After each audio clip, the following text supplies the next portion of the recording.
this bad boy go.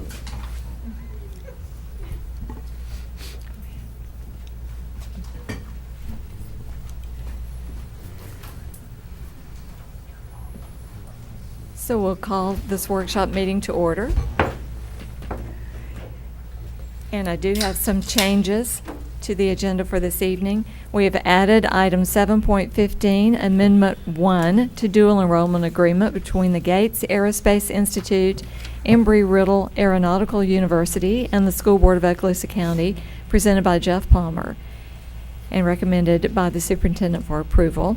We have added item 7.16, purchase and sale agreement for real property in Destin, Florida, and authorization to advertise for a public hearing, presented by Dr. Bill Smith and recommended by the superintendent for approval.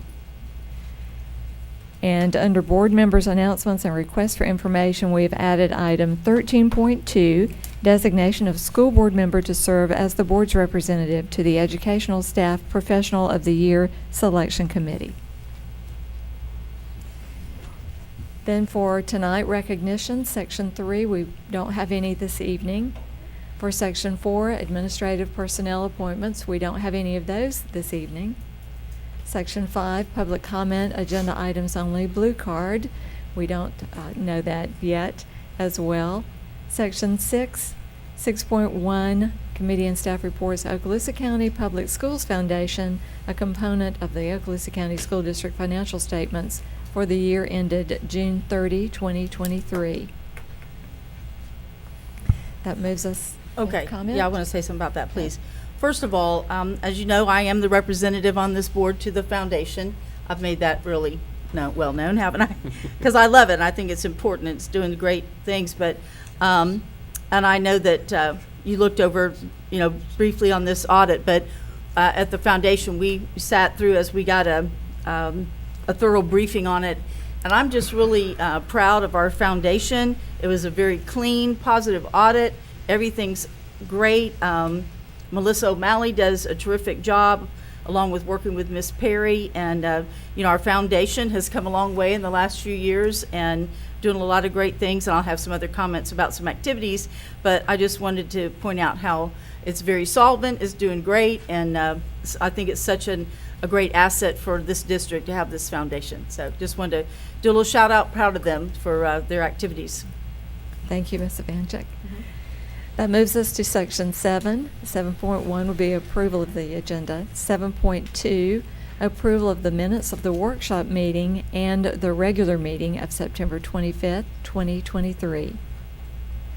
7.3, appropriation of District 1 School Board Member Capital Outlay Funds to Meigs Middle School for clear touch panels in the amount of $11,765 by Dr. White. 7.4, appropriation of District 1 School Board Member Capital Outlay Funds to Meigs Middle School for classroom desk in the amount of $11,223, presented by Dr. White. 7.5, appropriation of District 3 School Board Member Capital Outlay Funds to Wright Elementary School for classroom flooring in the amount of $6,689.50, presented by Ms. Ivanchik. 7.6, appropriation of District 4 School Board Member Capital Outlay Funds to Wright Elementary School for classroom flooring in the amount of $5,467, presented by Mr. Bryant. 7.7, invoices to be approved for payment, presented by Julie Perry. 7.8, school donations, presented by Julie Perry. 7.9, amendment to the award of ITB 23-08 locksmith services, presented by Vince Wyndham. 7.10, tag on bid purchase over $50,000, Pattison Pope, care of Centerline Associates, presented by Vince Wyndham. 7.11, tag on bid purchase over $50,000, Outdoor Aluminum Inc., presented by Vince Wyndham. 7.12, sale and disposal of surplus property, presented by Steve Bolton. 7.13, IT Seat Management Outsourcing Agreement Contract Modification Agreement, Change Order 22, by and between the School Board of Okaloosa County, Florida, and CACI, Inc., Federal, presented by Dustin Keith. 7.14, Memorandum of Agreement between the School Board of Okaloosa County, Florida, and Flagler Hospital, Inc., to provide coordination and case management of mental health services for students to outside mental health service providers with parent consent for referral, presented by Terry Schroeder. Madam Chairman, there were some revisions to that agreement, and I think those are now attached to your agenda that Yes. came back from Flagler. Thank you. I saw that. Anybody need a comment, clarification? 7.15, Amendment 1 to Dual Enrollment Agreement between Gates Aerospace Institute, Embry-Riddle Aeronautical University, and the School Board of Okaloosa County, Florida, presented by Jeff Palmer, Director 1, Curriculum and Instruction. And 7.16, Real Estate Purchase and Sale Agreement for real property in Destin, Florida, and authorization to advertise for a public hearing, presented by Dr. Bill Smith. And Mr. McGinnis, Yes, I know ma'am. you and I spoke, I don't know, maybe it might be Dr. Smith, but kind of like where we are at this point, what's going on right here, and what our steps are going forward. Yes, ma'am. On your agenda today and tonight is the real estate purchase and sale agreement. The board had previously authorized the superintendent and the chairman to submit a proposal. Correct. That was done in the form of this real estate purchase and sale agreement. It has come back from the bankruptcy receiver, and they have accepted the proposal. They made one change to Section 11, which we have no problem with. And so what's in front of you tonight is an action to schedule a public hearing to consider the final approval of this contract. As it sits right now, this is just an option to purchase until you have the final public hearing, and then you vote to convert it over to a purchase contract. Good. And the two things I wanted to mention in regard to this agenda item tonight, you are being asked to authorize the scheduling of the public hearing, and that will have to have a 30-day published notice before we have that. We do need tonight to ask you to authorize the chairman to initial the one counter proposal they sent back to Section 11, and to authorize the superintendent to release the earnest money deposit after tonight's meeting. So if those two items could be made a part of the motion that's on consent for tonight, Madam Chairman, then that will take care of all that business. Perfect. Sounds good. Any other comment, question? No? All right. Thank you. So that moves us into Section 8, Superintendent's Human Resources Recommendations. 8.1 is information only, employees on administrative leave. 8.2, information only, deferred retirement option program. 8.3, out-of-field report for the 2023-2024 school year, presented by Sharon Duran. 8.4, employment separations, presented by Dr. Hale. 8.5, personnel recommendations, presented by Dr. Hale. 8.6, employee transfers, presented by Dr. Hale. 8.7, leave without pay, presented by Dr. Hale. That brings us to Section 9, discussion agenda, and we have no item there tonight. But 10, construction program owners' representatives business, status report by Mr. Bryant. Thank you, Madam Chair. We do have a meeting immediately after this workshop, and I will bring a detailed report to our next workshop. So, Thank you. We'll look forward to that. yes, ma'am. Section 11, attorney's business. A report this morning. Thank you. And 12, superintendent's business. Thank you, Madam Chair and School Board. I do want to share just a few things and then have a few folks come up and share some information as well. As you know, communication is something that we strive to always continue to get better and better in. With that said, it's the end of the first 9 weeks, and one of the things that I'm excited about is the new communication device that we have, which is called Thrill Share. As you know, we always had an all-call system where we could place a phone call out to families. So we still have that ability, but now we also have the ability through Thrill Share to text information. And so our schools have done a great job. Mr. Mers has done a great job of putting out 3 weeks ago hey, the end of the 9 weeks is almost upon us. 2 weeks out, the end of the 9 weeks is almost upon us. Parents check grades and students check grades. So I just appreciate that good communication, and just amazing, the first 9 weeks is here. Is this a texting? What is this? It's a program that allows us to text information straight Texting. to the parents, so Parents, it's uh-huh. more accessible so far. We understand parents really appreciate that form of communication. Great. Also want to let the board know, in the spirit of communication, our Catch the Wave is about to go out here very shortly, if it hasn't already. But in that, as you know, we send information out to our employees, but we also send information out to our parents and the community. So this is a good way to see what's going on at the school district level, as well as at the school level, and a number of the different activities or recognitions that are happening throughout the school district. I do want to share with the board, the last board meeting, we had a citizen come forward, did a good job of talking about GoFan. We have met, when I say we, myself and Mr. Horton, Ms. Lightbourne, and others, we met with each of the high school principals.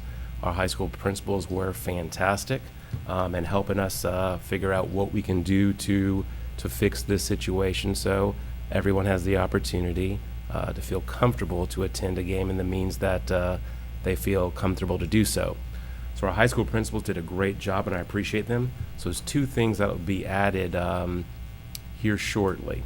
And one is going to be a cash option on game day at the school between the hours of 9 and noon. So people who would like to pay cash have the ability to come up to the school to make that purchase. And then on the actual day of the game, so that night, we have what's called now a GoFan card reader. So folks will be able to use their debit card just like they do in places of businesses and other places. So they'd be able to utilize the debit card to make that purchase. And I think in terms of talking with staff, in terms of talking with the principals, I think this is a good thing to help folks out and make sure that those who want to attend games can attend games. Any questions on that item? Not questions, but a comment, if that's okay, Madam Chair. So the ability has always been there for people to attend the games. It was just the communication piece was probably, which I'm appreciative of this, but it makes it sound like we're never going to let anybody in the game, which I know is not true, because I had seen for myself where people were taught through the process at the time of the event and all that. So this is just going to clear a lot of that out, so there's no confusion, should I say. No, absolutely. Our principals have done a great job working with folks individually. When they came up to the game, if they only had cash, they shared with me unequivocally over the last number of years, they do not turn folks away. They allow them to come in.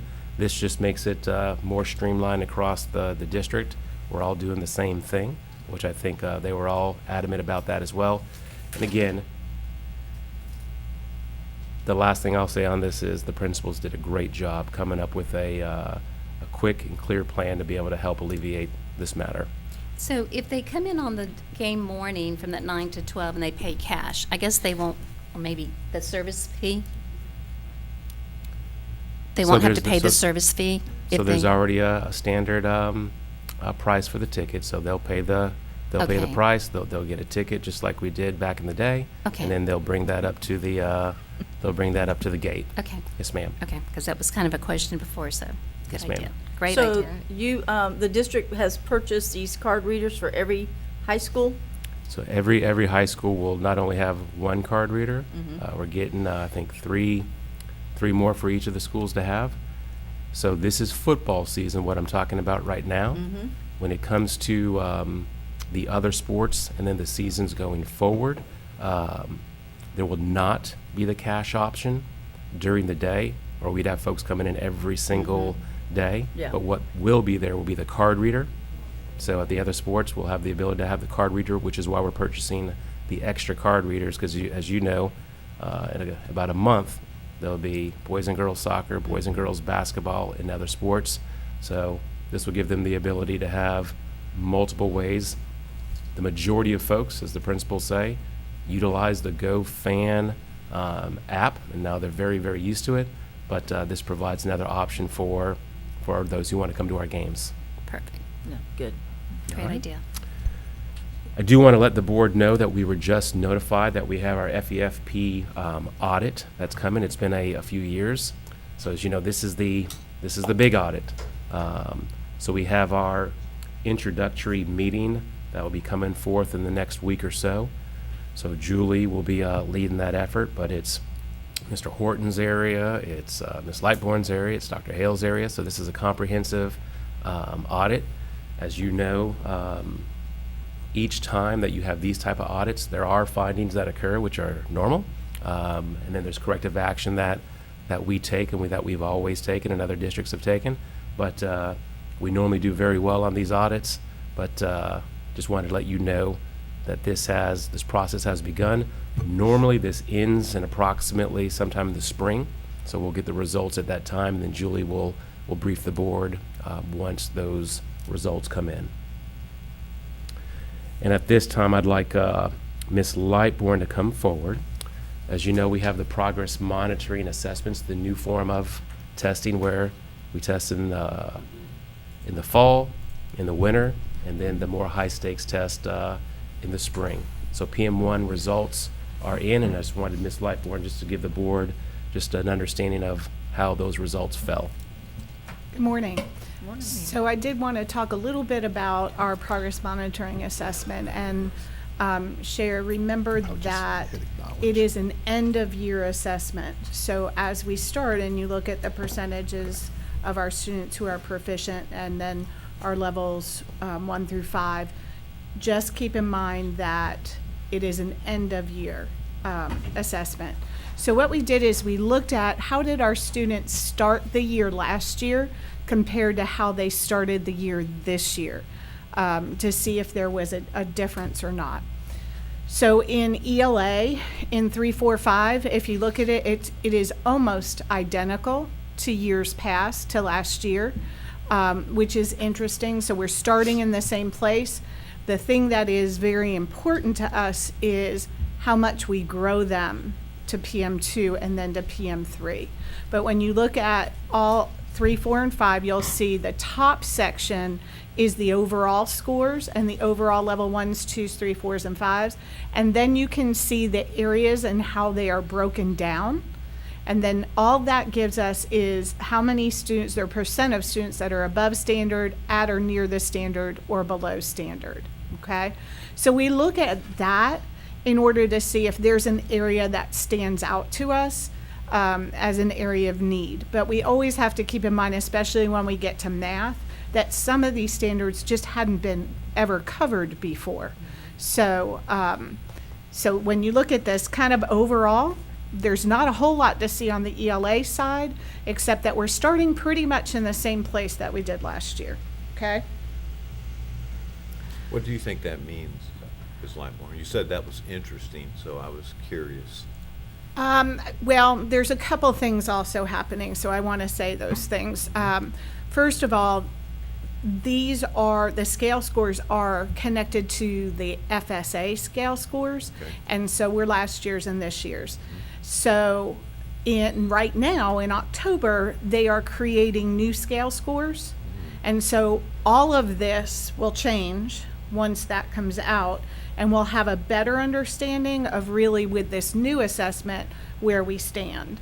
I just find it interesting that it's so Right, I see that. connected.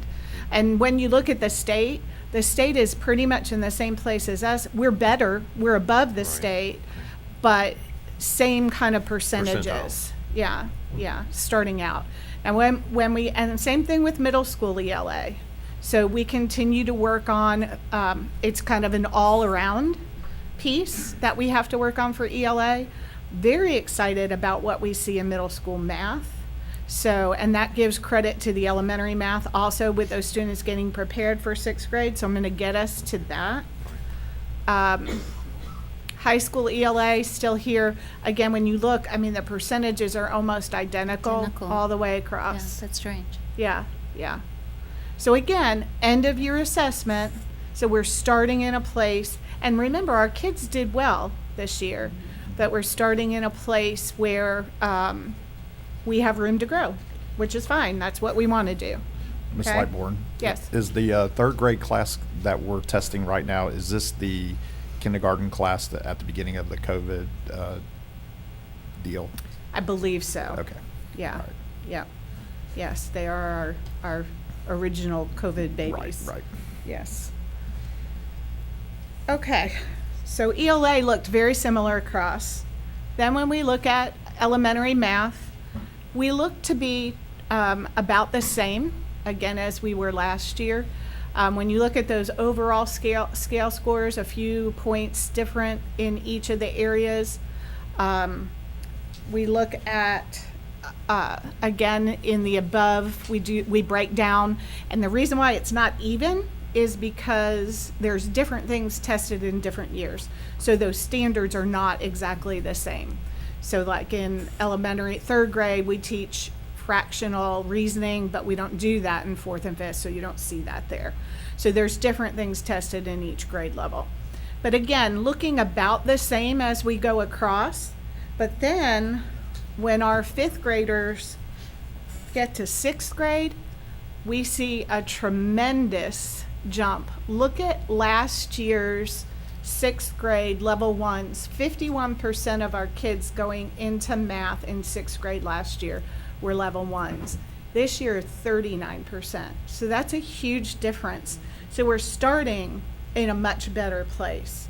So I give credit to the elementary schools for preparing those students for sixth grade. Again, across the board in each of the subgroups, we'll see some really good results as well.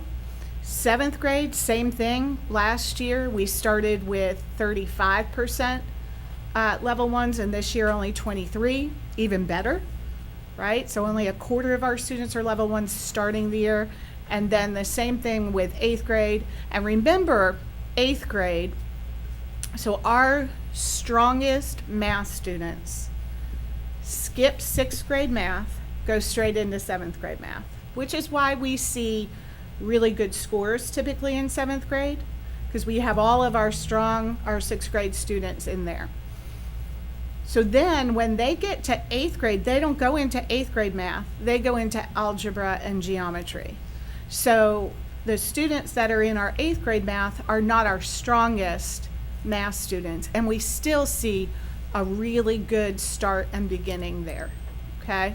So, and last year our middle school math had really good end of year scores as well, so really looking forward to seeing how these students soar going forward. Unfortunately, they do not have PM 1 through 3 for algebra and geometry. They don't have those assessments for us, but we do get those assessment scores when they take the EOC. We'll get those immediately, but that won't be till the end of the year. So we are using different data than our progress monitoring data to monitor those assessments. We have our own assessments that we're looking at and trying to have everyone do some standardized assessments just to see how our students are doing there.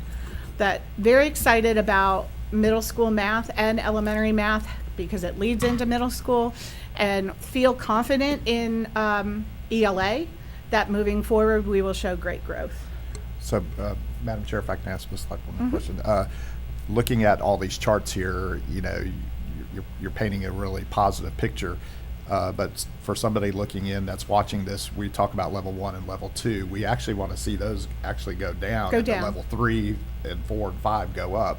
So if Correct. somebody's looking at it, they're like, well, why are they, level 1? That's, But our level ones went from 51% to 39%. that's what so I'm saying. they did go down. That's a positive. That's a Yes, positive yes. thing. That's what I'm Good, want to clarify. yes, Yes, ma'am. gotcha. That 1 and 2, we want them to go down, but And 3, 4, 5, we want to go up. We're reaching for the 5, not the 1. Yes. Correct. And just to reiterate, so students took PM1 test when? August.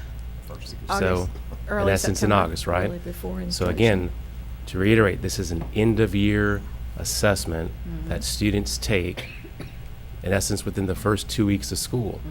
So you could look at a level 1 of 80%. The work is with the information that you get from the assessment And the teachers do a great job of then having that information and then making instructional decisions accordingly. So when we get to PM2, still an end-of-the-year assessment, but that's where we'll see even more growth. I think, as Mrs. Lightbourne will share with you in a second, when you look at, even with, though it's an end-of-the-year assessment in PM1, we still look, how did we do in comparison to the state? And then how did that look? So again, we are absolutely above the state in every category, but they trend with us. So as we go up, they go up, but they go up below us. Does that make sense? So, We raised the mean. yes. Yes. And then the other thing I would say about this, which is Mrs. Lightbourne's department, in collaboration with Ms. Perry in terms of budget, our plan of care tutoring, they've done a good job, because once again, you know this information right here. So we have the data. We have the iReady data.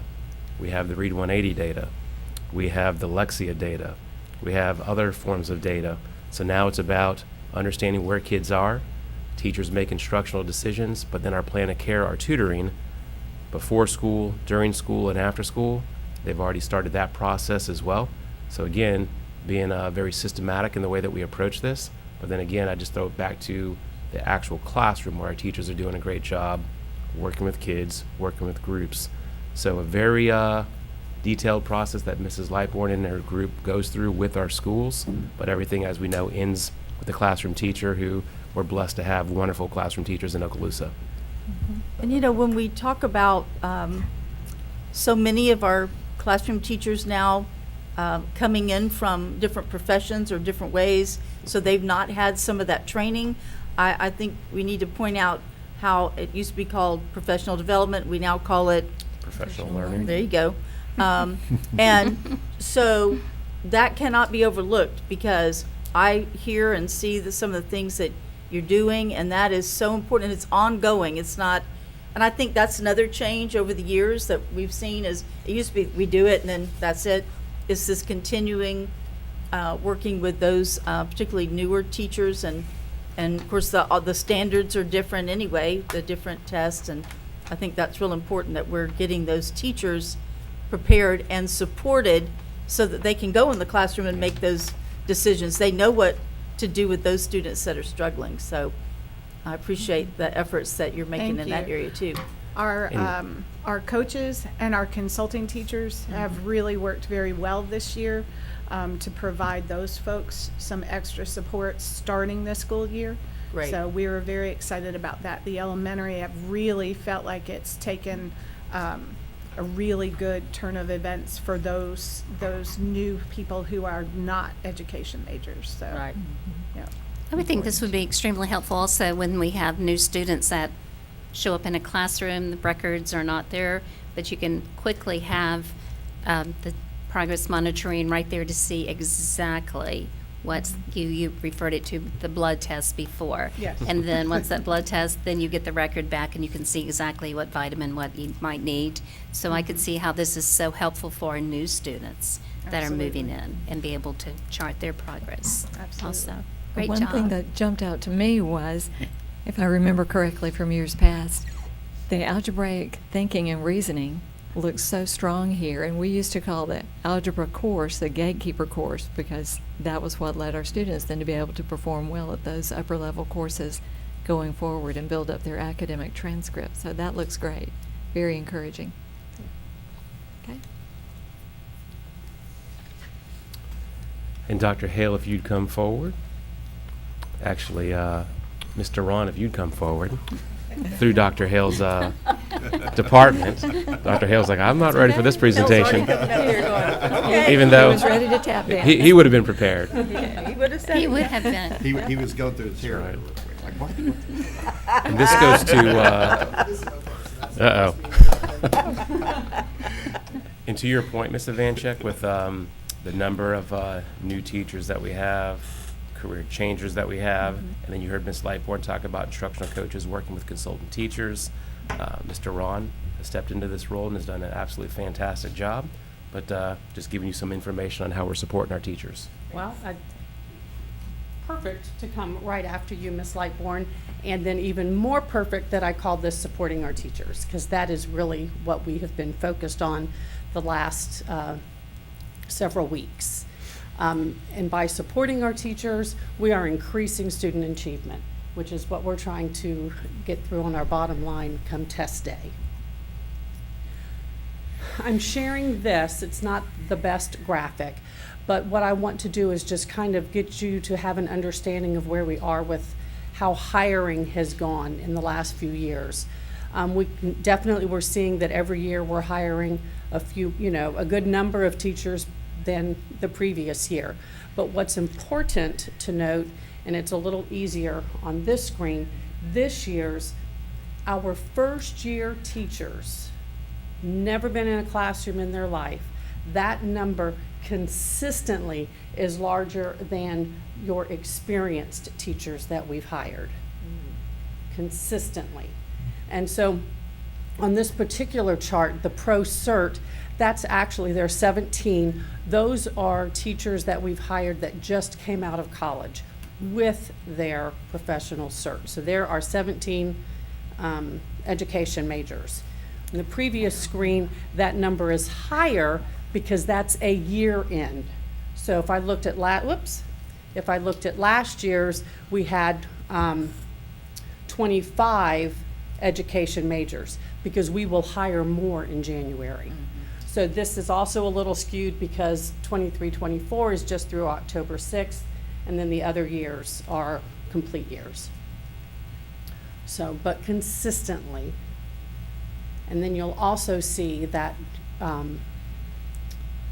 we've already reached more than half of the number of new hires in general from last year.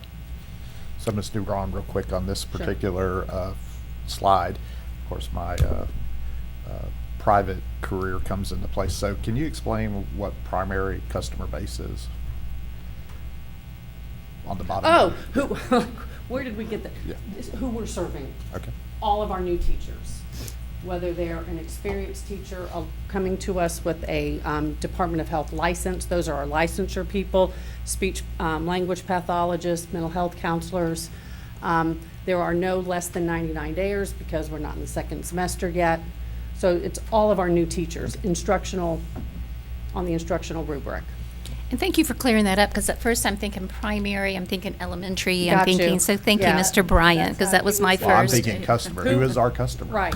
So for my department, our customer is the teacher, which ultimately becomes the student. Okay. Okay. And so, Mr. Duran, this is going to be the way of public education, don't you think?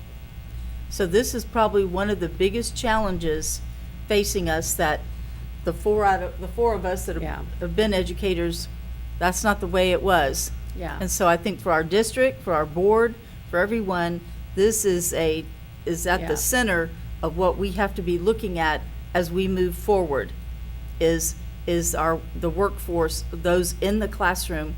And these are kind of striking statistics of so many Yeah.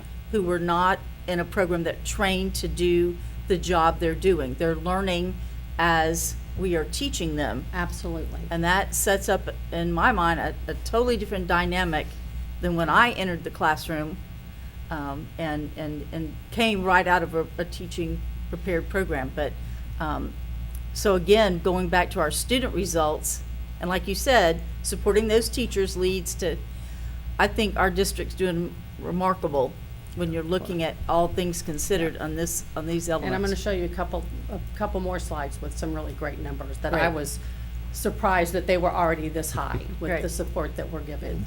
When I And came before you go into- forward, Mr. Ron, so to that point, so you start looking at what you were just talking about, these new teachers, how things are changing. So our consultant teachers, as you just saw a picture a second ago, out there working with our teachers right away. Mrs. Lightborn and her department made an adjustment where we started professional learning across the board right away. There was a pause, so our instructional coaches could get into the classrooms right away and work with teachers as well. The professional learning, the adjustment in the second part of the day now is differentiated for new teachers. What hasn't been talked about yet, the curriculum department on the math and science side through a grant, and then in the other areas through Mrs. Demers working with curriculum, creating videos specifically for teachers to see the different school performance plan initiatives in action.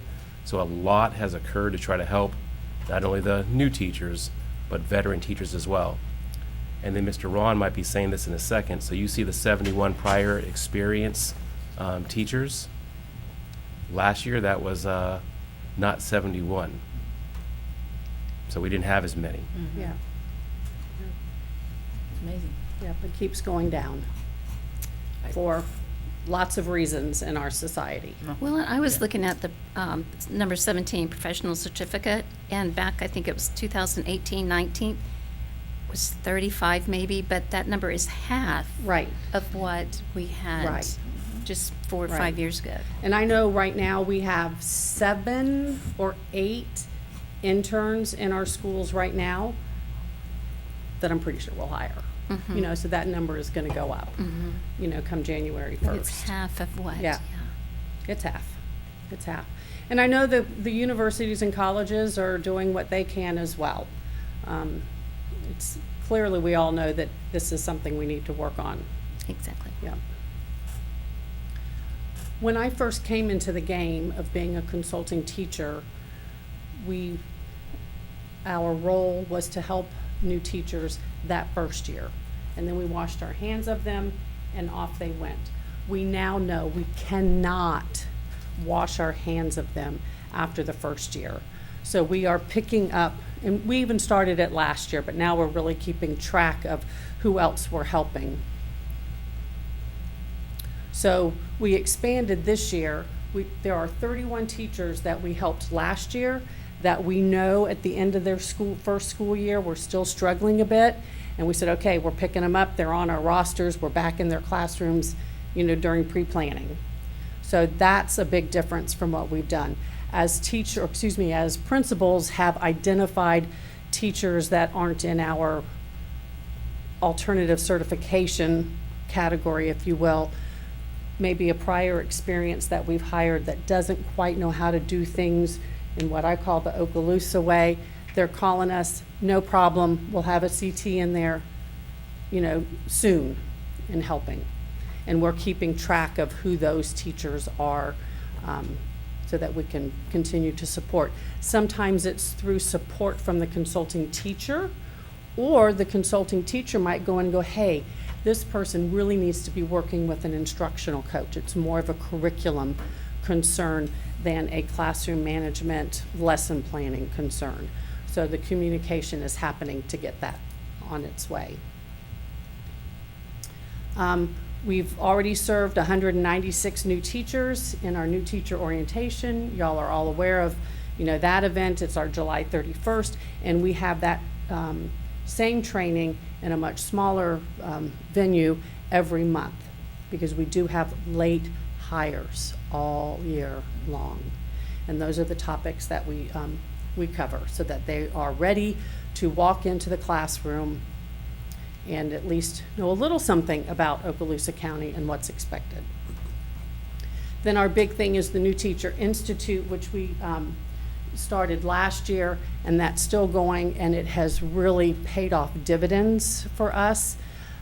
We do it right before school starts. So this is what, if you were a career changer, you were a real estate agent last spring, and now all of a sudden you want to be a teacher, and the last time you were in a classroom was when you were a senior in high school, 30 years ago, which looks very different. So we try to prepare them as well as we can with basic classroom management and lesson planning. And again, every month through the school year as we have late hires. The one thing we noticed last year in starting this is it really, by having the Institute be 2 days in conjunction with the new teacher orientation, our attendance and participation has skyrocketed.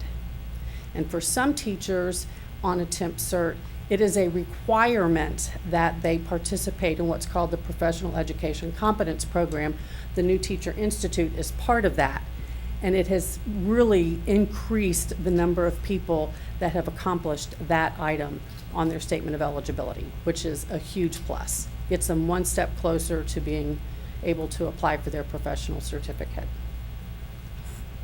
So these are the numbers I'm real excited about. These are the things that the CTs, the consulting teachers have been doing from August 4th through Friday. These are our numbers. One-on-one instruction, those 6 consulting teachers have had 825 instances of working with a new, inexperienced teacher in our district. They have performed 72 informal observations. That's how the consulting teachers map out their work with the temp cert teacher in determining what their needs are. Another great number is, go back to informal observations, that means I think we only have 5 or 6 teachers left this week, because their deadline to have the observations done is October 15th. So they've been in there working and getting that data ready. Collaborating with coaches and interventionists, 46 teachers, new teachers, have had the opportunity for collaborative work with the CT, a coach, an interventionist. That wasn't happening in those numbers last year. And again, this is just 2 months worth of work. Meetings in the hallway with the school administrator, over 100. Formal meetings, 21. That number will increase once all the observations are done. CTs go in and have a very scripted, or a conversation that's scripted around the work that new teacher needs, and lets the principal know where we're standing. Our consulting teachers are also very active attending school faculty meetings, grade level meetings, subject level meetings, and typically when they go to a meeting like that, they go with a new teacher, so they can kind of translate what the heck was just said, because new teacher doesn't necessarily understand all the verbiage. And a number that's rather low right now is new teachers taking them on classroom visits. That number will grow. That number will grow. But these are items that we're going to keep track of all year and make sure things are moving along as they should. It's very easy, or it's easier, for the collaboration with coaches and interventionists to take place at the elementary school level, because they have so much more support there by nature of how our systems are in place right now. That's where your majority of your coaches are and your interventionists. It's not quite as heavy on the secondary side, but it'll get there. And then through the year, we will schedule classroom management, professional learning opportunities, and our work is always based on research. If you'll recall, Your First Year, that's the text that we use for the New Teacher Institute, and he was our speaker last year at the January Professional Learning Opportunity. So that'll happen through the year. And another way that we're continuing to support our new teachers on temp certs is with the Professional Learning Certification Program, which you will recall we started last year. We are very pleased with the numbers that we're seeing. Currently, there are 92 people in the program, and they're in the program because they still have 1 or 2 little things to finish. But if I took, and that's including this year's enrollees. If I just looked at last year's enrollees, we had 76, I believe is the number. 46 of those 76 completed all their coursework. That's very encouraging, because now they have been provided instruction, additional instruction in classroom management, lesson planning, working with students with disabilities, how children learning about, getting some background on learning theory. There's 13 courses that they take in this program that are all very valid and necessary for them to have in order to be successful in the classroom. Now, we only have 27 new starters thus far, and I'm not concerned about that, because many of our new hires have not received their documentation from the state that tells them what they have to accomplish to get their professional certificate. There's a backlog. That number will increase greatly in January when we open up the second cohort. And those are the folks that make sure all of this gets done. There's our consulting teachers, and then, of course, those of us here in the office. Any questions? Fantastic Thank you. job. Thank you so Thank much you. for Well- all you're doing and the others too. It's wonderful. I remember when I left the classroom and I thought, oh, who's going to teach my students?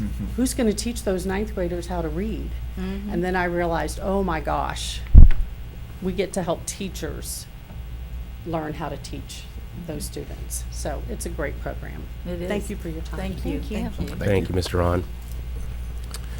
And Board, you know it's FTE week, and wanted Mr. Horton to come forward and just give an update on where we are in student enrollment.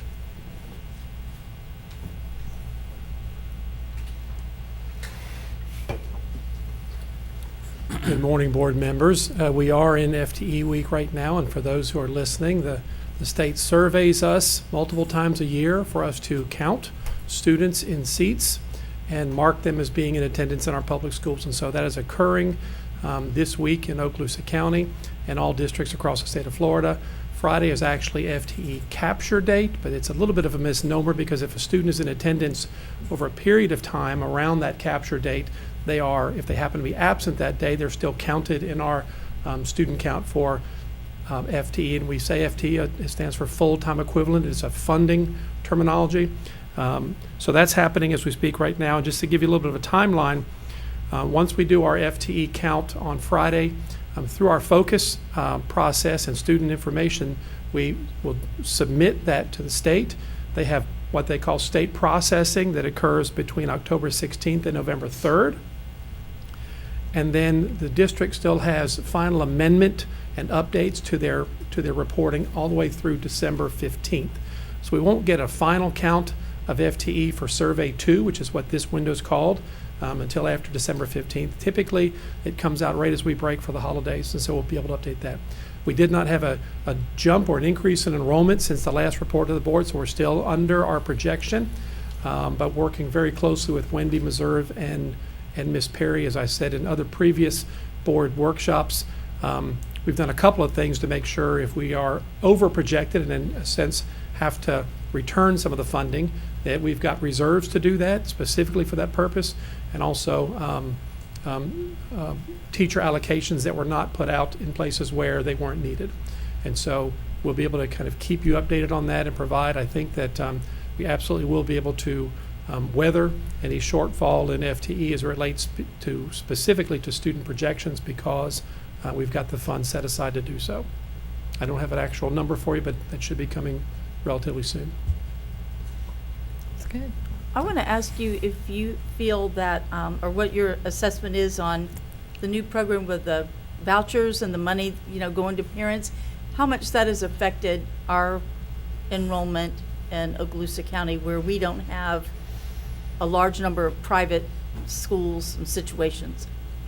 So I think there's an impact. It's hard to say now. In previous years, those students, the family empowerment students, were actually kind of funded through the FEFP model. They're not this year, so we can't determine exactly how many they are. I think we'll be able to see after the fact, but the projections that the state puts out, because if you remember, our FT projections are based on one of 8 or 9 models that the state puts forward, and we have to select one of those models. Those show increase in family empowerment scholarships over the last handful of years, and of course this year there was kind of an opening of the eligibility requirements, if you will. So I do think that's impacting not just Okaloosa, but districts around the state of Florida.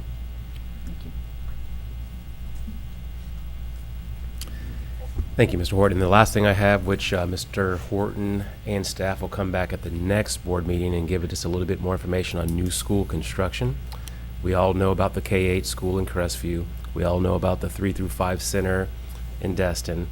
But what we're also looking at right now is Eglin Elementary, and with the Air Force providing a mechanism by which schools go on a list that they establish.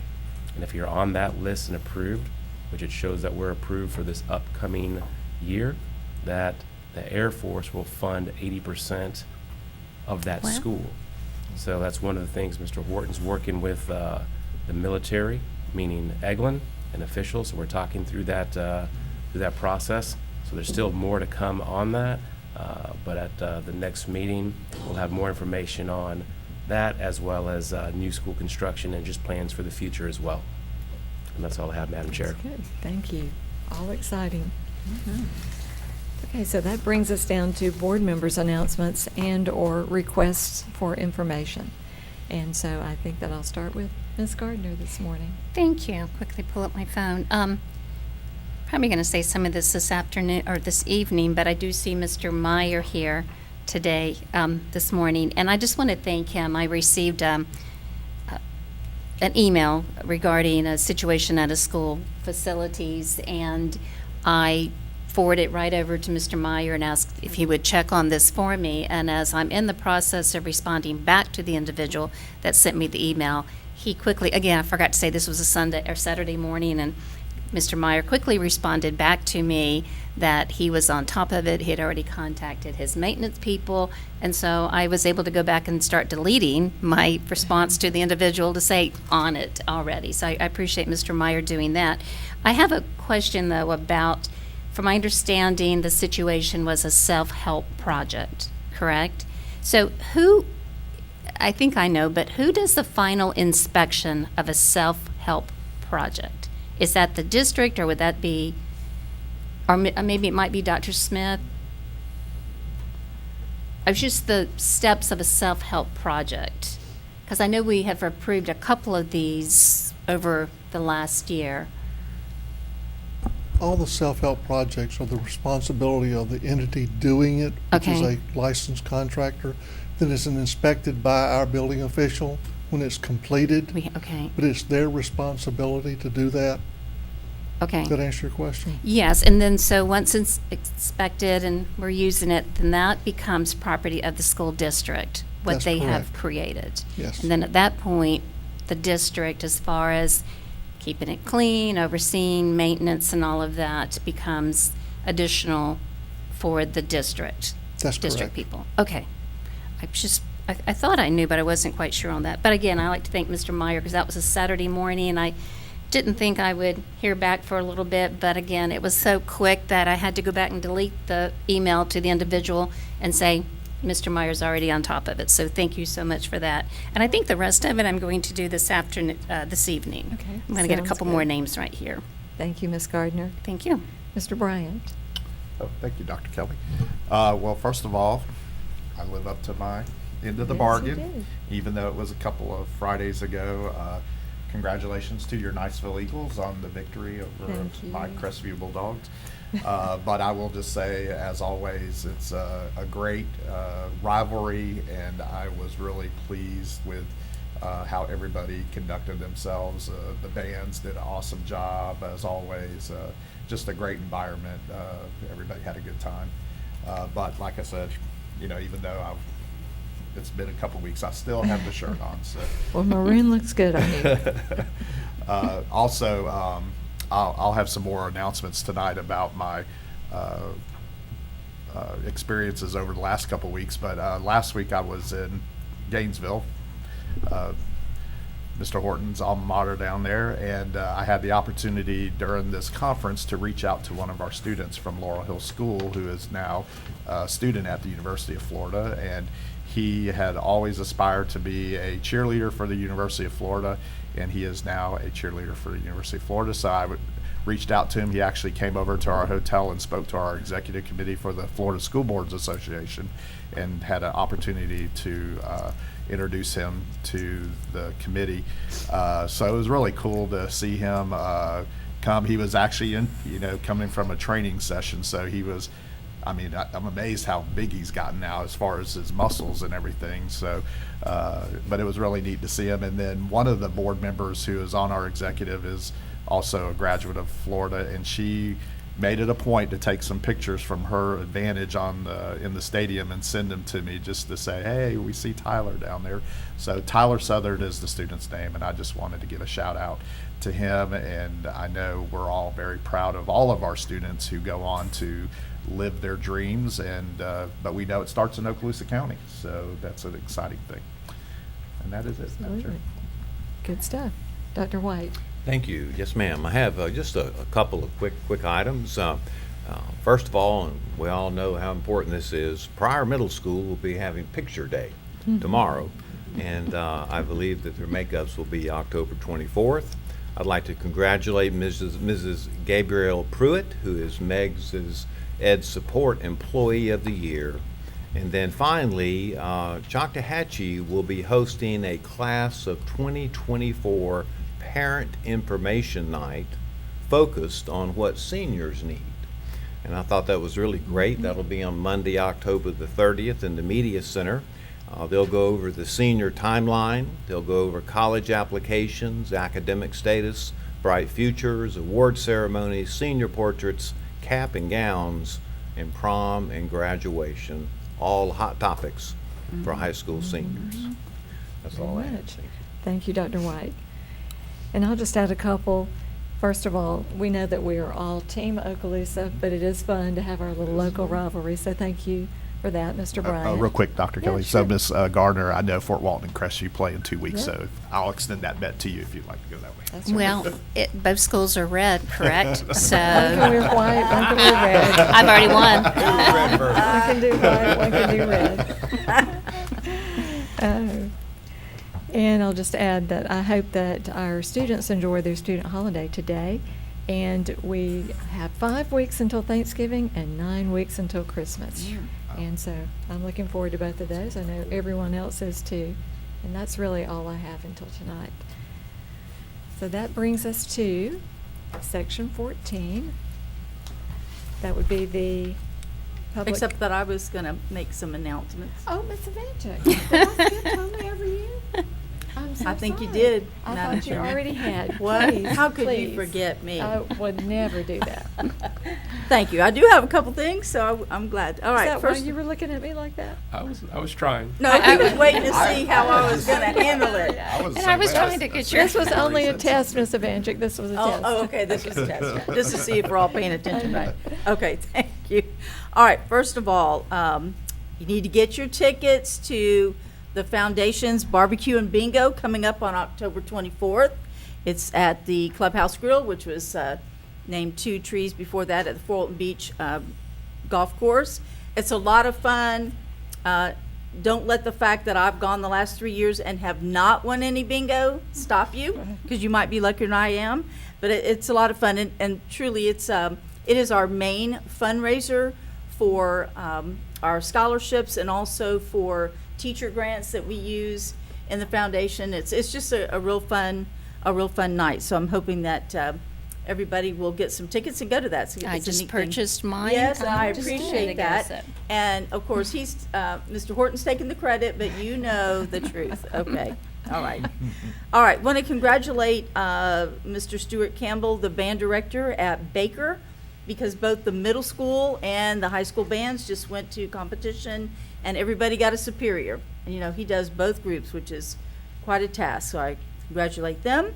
Also, good news for the Gators that they have won the Floyd Lay Sunshine Cup All Sports Award for the 1A classification.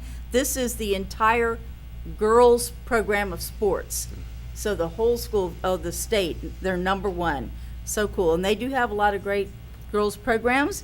And school-wide, for all the sports in the school, they won 2nd place in the 1A division in the state of Florida. So very proud of my Gators.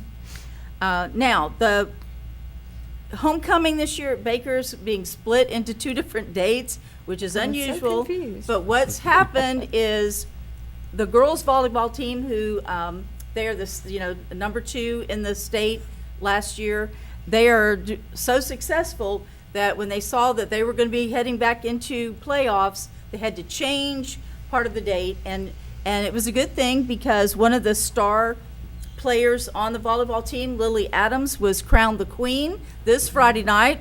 So we have that, but now the parade will be on the 20th, and some other things. And I've said it many times, but if you've not ever attended or been a part of the Baker homecoming parade, where they stop Highway 4 and everything else there, you're not getting through. It's a lot of fun, and the superintendent's actually going to be with me this year as we throw out some candy and so forth like that. But Tuesday night will be senior night for the volleyball girls. Like I said, they're about to go into playoffs, and we're expecting them to do great things in the state playoffs with that volleyball program. So, as usual, good things at Baker. Thank you. That is wonderful. And I can't believe I skipped you because I was really, truly looking forward to hearing, how do it's we have really- 2 nights for homecoming? Because I couldn't rectify That's that in my why, so we brain. I can kept do that. I seeing know, and it's, photos. It's Okay. all good. You're still my. Thank you. You're still my friend. All in grace, Don't right? wish- yeah, Thank right. you. So as I was trying to say earlier, it is now section 14, Mhm. public comment. Madam Chair, The- 13.2. Thank you. Yep. Good catch there. 13.2, we added, as a matter of fact, a change to our agenda to add 13.2, designation of school board member to serve as the board's representative to the Educational Staff Professional of the Year Selection Committee. And I just want to Okay, yeah. say, So right, what's wrong with and that? I apologize for that. Some dates were changed, and actually, this is the date that the interviews will take place. It's actually the date I am traveling back, and I've tried everything to see if I could do Zoom, we could do interviews, but being that I will be on the road with Wi-Fi connections, it's one of my favorite things to do. I hate having to pull from this, but again, date changed, and then all of a sudden conflict with family, and it just didn't work out. So I that's. understand completely. She has the notebook of all the applications have been turned in. So whoever decides they may want to do this, I can give you some pointers on that, but my apologies. But when We dates understand. change and it's family, then you just have to go with Sure. it. Gotcha. Thank you. We understand completely. Anything else? So now do we need to nominate somebody to take your place? Or is that tonight? That's Can't tonight, vote yeah. on the Oh, workshop. okay. Tonight. Can't vote. So that brings us to section 14, I believe. Public comment, the yellow card version. So tonight we do have several public hearings. 15.1 will be public hearing for the adoption of revised school board policy 04-28, emergency operations, school safety and security, presented by Danny Dean. And then 15.2, public hearing for the adoption of revised school board policy 06-39, employees' use of social media, presented by Eric Mitchell. Madam Chair, in regard to that item for tonight's public hearing, we do need to revise the format, the lettering. Section C11 should be lettered as a new section J, and what was shown as J would become a new section K under that policy to get that in the right order. Okay, and is there any distinction that we need to make in the verbiage there? I don't believe so. The only question there was, it's about the faculty use of social media As a for tool. students. And the potential clarification, right now it says social media must not be targeted for students' use in any way.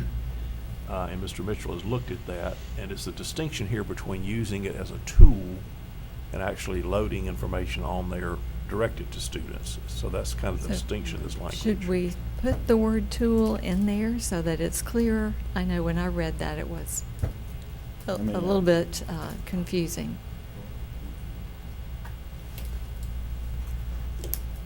It's a careful distinction because there are some instances where there may be an actual instructional course dealing with social media where students are taught issues of that. Mhm. So we're trying to be, So the intent, I If- think, is that the instructor is using social media as a tool during instruction. But that doesn't necessarily come across that clearly as stated right now. The only other thing we would suggest, we could, on line 11, it could read social media, comma, as an instruction, other Instructional than as tool. an instructional tool, comma, Okay. Yes. must not be targeted for student use in any way. The intent for that section 11 is so that schools, particular teachers, won't be creating things on social media and telling their students to go They to must it. go to it. That's a big no-no now. They can't do that. So that was the reason for putting that in there. But we're right. We do have courses that have to have parts of social media that is part of the instruction. We have tools for those folks. We checked on that to make sure that was an availability. So, and we've kept teachers to when we blocked everybody, teachers can still have access to social media for training. Our students just don't have it anymore. Gotcha. So that adjustment could be made then, social media, comma, except as an instructional tool, comma, must not be targeted for Yes. student use in any way. Much clearer. Thank you. And then that brings us to 15.3, public hearing for adoption of revised School Board Policy 08-07, requirements for instructional personnel, presented by Dr. Hale. And 15.4, public hearing for adoption of revised School Board Policies, Chapter 12, School District Transportation, presented by Jay McGinnis. I've got a question on that, and it might be a Hillary thing. On, what was it, 15.2, the new, 12.18, it refers back to the School Board Policy 04F or 12F. Will that be a hyperlink? Once this is all approved and everything, will this be a hyperlink so that if a parent was reading this and wanted to know what School Board Policy 0412F referred to, would the individual be able to click on that hyperlink and it would take them right to that policy? Because I know when I was reading this, I had to go back and say, okay, what was School Board Policy 0412? Is this making sense? And I can talk to you about it afterwards. That's, sorry. Thank you. The school board policy right now online is not hyperlinked within the document itself, so that's something that's a possible suggestion. I think it could be done as a project. I think it's a good time because Mr. McGinnis has kind of finishing up going through all of our school board chapters over the past couple of years. So it may be a project that we can undertake, but I understand what you're saying. Okay. It's just ease of use to reference a policy in one policy so you can go see the other. Okay, because it's talking And- about the student use of mobile devices, that is basically under the school board, a different complete policy, so you'd Yes, have to ma'am. go to that to really understand what this is saying. Understood. Good point. Just a question. And there. our school board policy is searchable, so when you go into it, you Right. could search a particular policy or a title that would come up for the user. Mhm. But that's a good point to I'm look just at. thinking of parents or people or a student not really familiar with how to go back and find those different policies. If that was a hyperlink, it would take them directly Yes, ma'am. to We'll work on that. some more work to add to your plate there. Sorry. That brings us to 15.5, excuse me, public hearing for adoption of revised job description for human resource analyst, presented by Dr. Hale. And is there anything from any of our executive staff? Mr. Horton, anything else? Dr. Hale? Sheila? I don't see any of our union representatives. Eric? Anybody else have anything for the good of the order? Then we are adjourned. Thank you. Thank you.